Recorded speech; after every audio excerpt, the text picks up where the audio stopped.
We are going to see some changes today, and this is why trough low pressure has started to dig into our area. We've been talking about that throughout the week, and that has deepened our marine layer today. So we're going to continue to see that deepening marine layer, not just throughout the day, but into tomorrow morning as well. And we are going to squeeze a little bit of drizzle out of that. So today we could see some patchy drizzle, some light drizzle. It will become heavier as we head into the overnight hours.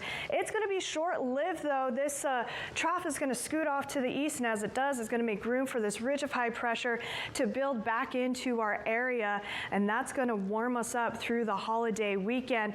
We are going to see temperatures returning to seasonable on Saturday.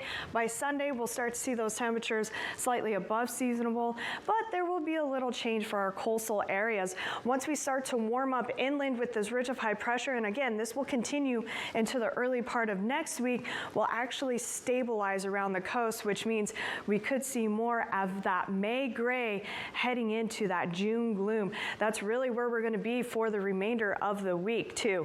Here's what we're looking at for the rest of the day. We are waking up to a mix of high and low clouds across the central coast, and those clouds are going to be sticking around.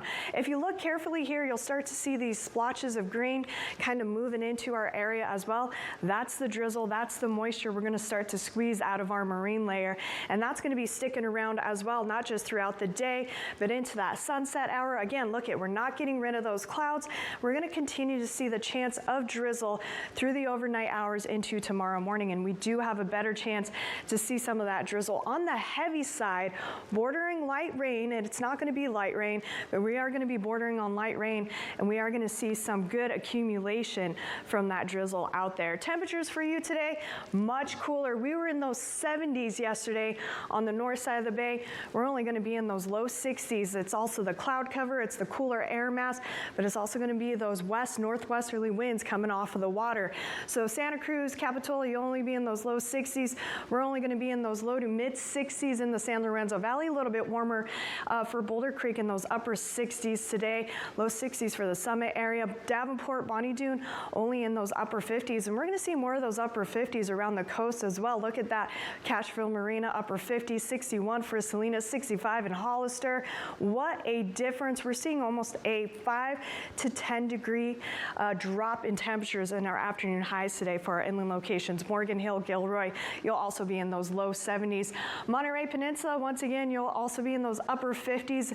Not going to be a warm day out there. It is going to be a cloudy day, and you're going to have those gusty winds coming off of the water, especially on the southern portion of the bay there around the peninsula. So we'll have some gusty winds as well this afternoon. Again, up and down the Salinas Valley, we were in those 70s and 80s yesterday. We're only going to be in those mid to upper 60s today, low to mid 70s for the rest of the Salinas Valley into Bradley, Parkfield, San Antonio Valley. Even cooler yet as you head back to the Big Sur coast, we'll be in those low 60s. We're also going to see those low 60s for Carmel Valley. Overnight lows will be warmer tomorrow just because we're going to have more moisture in the air. We're going to continue to see that cloud cover. So our overnight lows will be comfortable, and again, we're going to start to warm up as we head through the weekend.